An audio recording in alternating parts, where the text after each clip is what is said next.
Yon mga katips, magandang araw po sa ating lahat. At ngayon mga katips, bagong dating ng aking mga sisiw, kaya mag-share po ako kung paano po pumili ng magandang sisiw at para iwas sa mga pagkabansot at iwas scam na rin mga katips. At yon, samahan nyo ako at pag-usapan natin yan mga katips.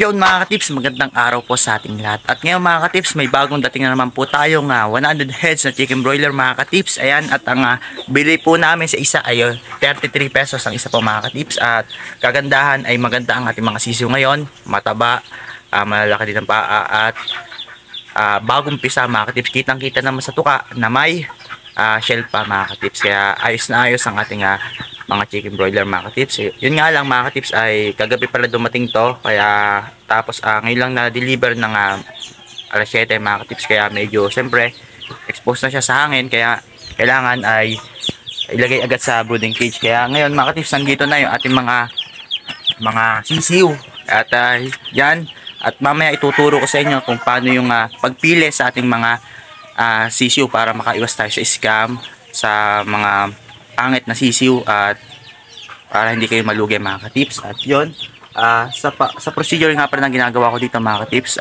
ini-rest ko muna siya ng 30 minutes, then magbibigay ako ng tubig na may asukal. Pagka naubos na siya ng 1 o 2 oras ay magbibigay naman ako ng Robustrip DK, or baka i-plain ko muna siya mga katips para iwas na rin sa plain na tubig, para iwas na rin pala sa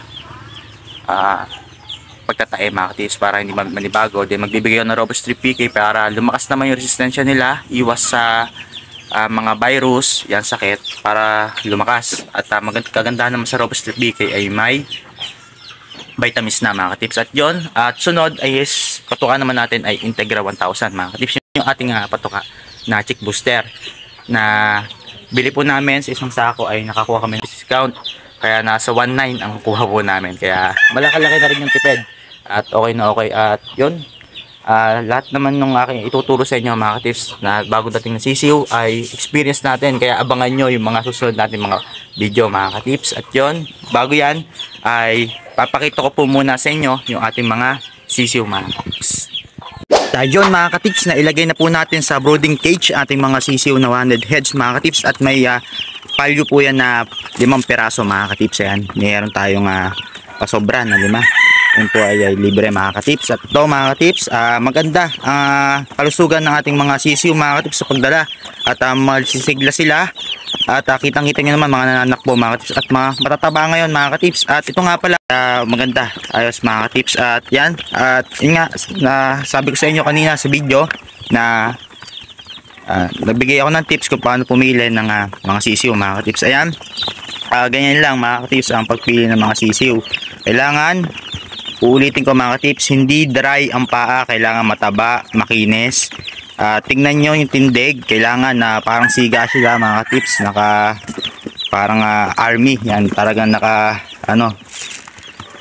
nakatikas mga katips. At tingnan nyo rin yung tuka, baka kasi may diferensya, nakangiwi. Yung mata, tingnan nyo rin, baka bulag, yan.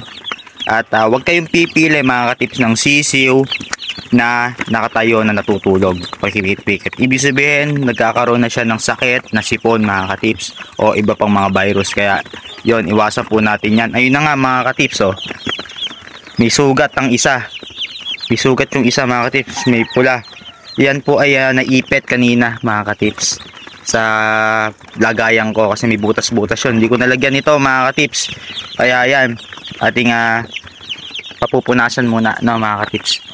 Yun mga katips, iwasan nyo yung ganon, kasi kapag nakita nila na may pula-pula, tinutuka talaga nila mga katips. Kaya iwasan natin na magkasugat ang ating mga broiler, kasi once na may sugat nga at nakita sila ng pula, itinutuka. Walang tigil sa pagtuka yung mga katips, kaya maganda ihiwalay nyo na agad or punasan nyo mga katips. Ayan.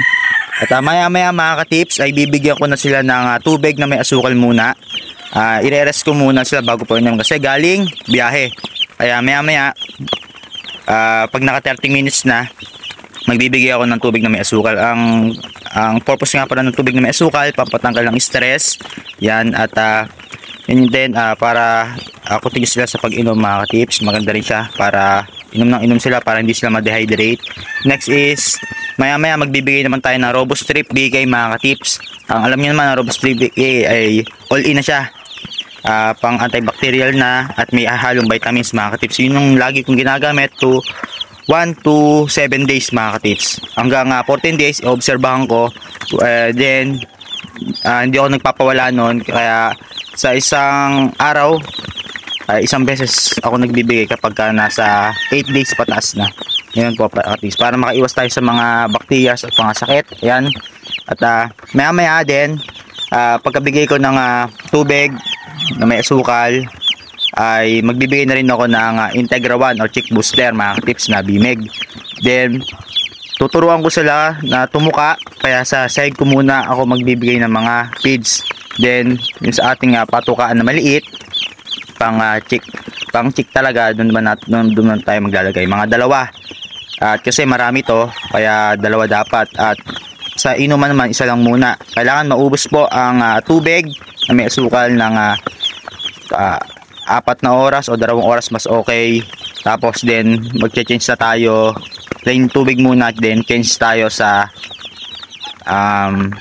Robostrip BK mga tips. Ganun lang yung pamamaraan na aking ginagawa para hindi ma-stress at hindi magkasakit ang ating broiler mga tips. Dire-diretso lang yon at lagi nating panilitiin na malinis ang kanilang sahig. Kaya pag puno na ng ipot, palitan po natin. Yan. At ngayon mga tips, mainit na ang panahon, no? Nasa mag-alas 8 na kasi.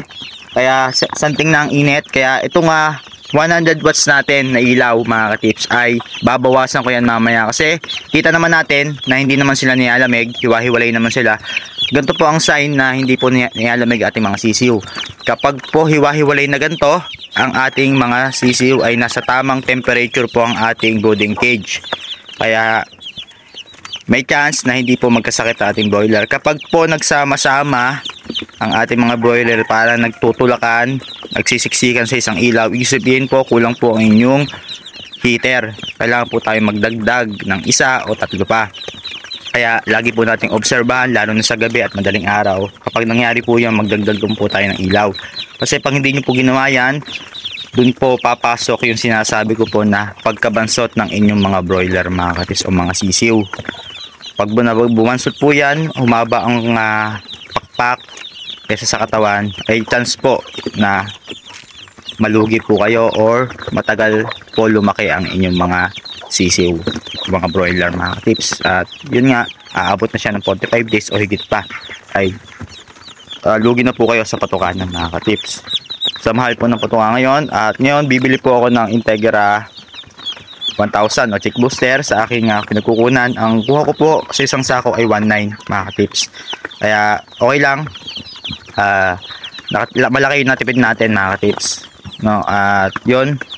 At next naman mga tips, marami pa akong i-share sa inyo. Ito nga pala ng aking pagbibideo mga tips ay magde-daily tayo, no? Titingnan natin kung ano magiging resulta nito hanggang pagka-harvest mga tips.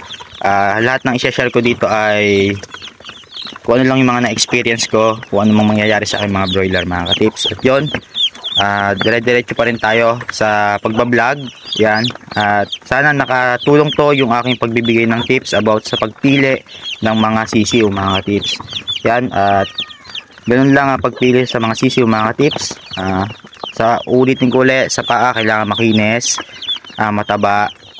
Then sa katawan kailangan bilugan. Huwag po kayong kukuha ng payat, yung apa nyo yung buto. Then kailangan siga siya ng tumayo. Then sa tuka kailangan hindi nakangiwi.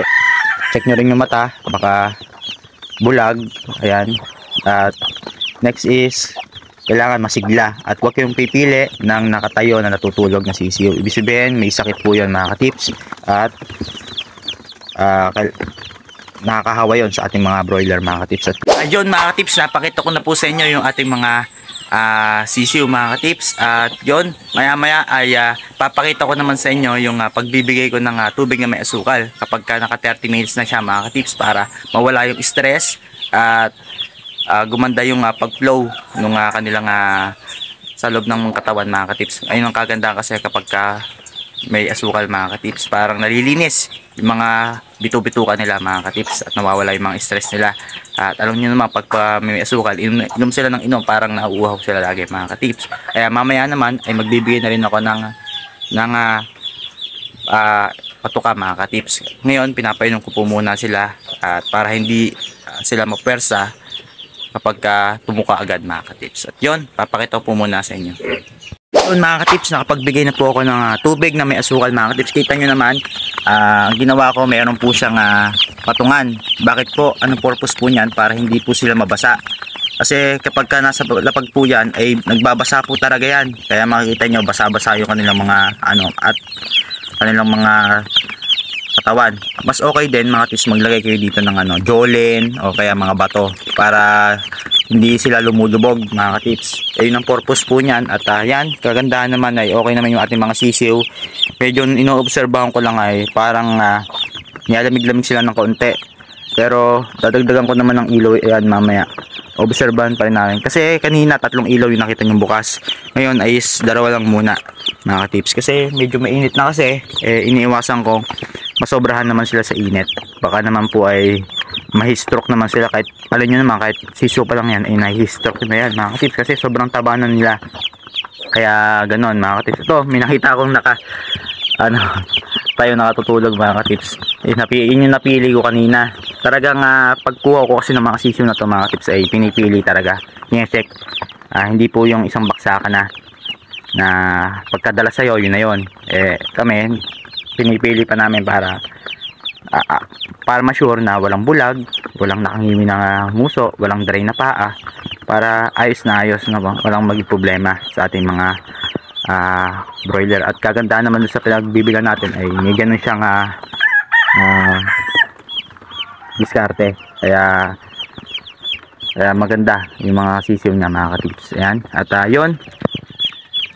yun mga katips, napakita ko po sa inyo yung ating pamamaraan na ginagawa mga katips. At sana nakatulong tong ating video at uulitin ko lang mga katips. Kapag dumating na po yung ating mga sisiw, kailangan po natin magbigay ng tubig na may asukal kapag naka 30 minutes na. Next is pag naubos na siya ng isa o 2 oras ay magbigay naman po tayo ng plain na water. Kahit 1 oras lang din po yon. Then sunod po natin yung RoboStrip BK para po malinis lalo yung kanilang katawan sa mga bakterya para iwas sa sakit yan o mga virus mga katips. At subukan na yung gamot na yun lang po yung inyong ibigay, sure po na gagandahin yung mga broiler. At ginagawa ko yung pamamaraan na yan ng 1 to 7 days.